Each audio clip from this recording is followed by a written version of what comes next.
If you'd like to see more of our videos, hit the subscribe button to stay on top of the market news.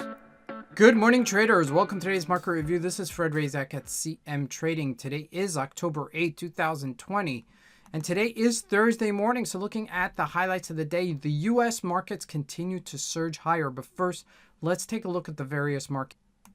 So looking at the economic events of the day, nothing really major scheduled. A couple of speaking engagements, but like I said, nothing major. However, starting out with the currencies, there's low volatility and low volume as a result. But now it looks like it's going to start perking up as we're watching the Dow Jones continue to surge higher, especially this morning as the European markets are opening. And the NASDAQ is pretty much stalling, which is kind of interesting as it is the FANG stocks that are pulling us higher. Looking at the commodities, gold pretty much tapering off below 1900, while oil is pretty much steady. And lastly, looking at the stocks, it's Amazon that's leading the market higher. So let's take a look at the markets and see what we can expect from today's trading.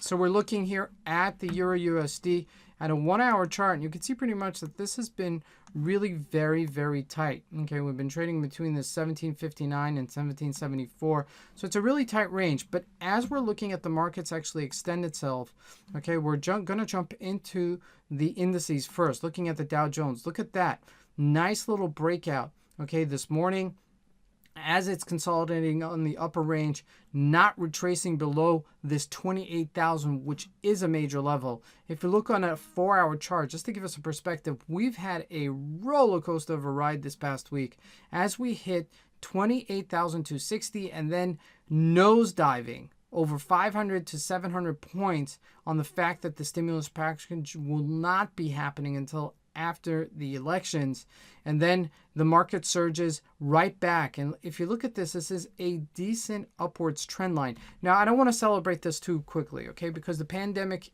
is extending itself right now a lot more. You're seeing a lot more surges of cases in Europe. You're seeing a lot, the cases surge or starting to surge in the United States as well. So I don't want to celebrate this too quickly and say we're going to be back to the 29,000. But for right now, we are on an upwards momentum. Now, this will affect the price of the dollar as the dollar gets weaker when the markets get stronger. So keep that in mind. Now, jumping back into the Forex symbols, GBP kind of, retracing itself after a nosedive yesterday from its resistance-ish level of 129.90-ish level. But I'm still not celebrating this, okay, because this is a crawl back considering what's been going on with the Dow Jones. Now, jumping into gold, all right, this is another one. We've been trading between, if we look at a 4 hour chart, we've been trading between these two extremities, 1990 on the top side and 1872 on the bottom side. We're closer to the bottom side right now as we've just taken a nosedive, all right? This will continue trading within this range until we have a catalyst to take us higher, okay? So far, there has not been a catalyst to either take us higher or lower. So everything is priced in. Looking at oil, pretty much steady here at $39, closer to the 40 range, $39.99, but not doing much. Okay, I've been saying this for quite some time.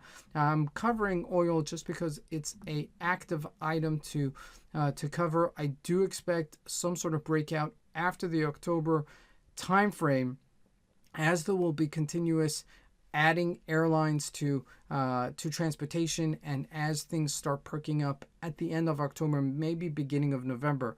Now, jumping back into the Dow Jones, we see that it's a nice little tear up here as it's breaking its resistance level at 28,000. Remember, that was our Fibonacci retracement. Now, the next real resistance-ish level is 28,400-ish level, right about here. We're only about 60 pips away from it, so keep that in mind. However, looking at the NASDAQ, it's stalling.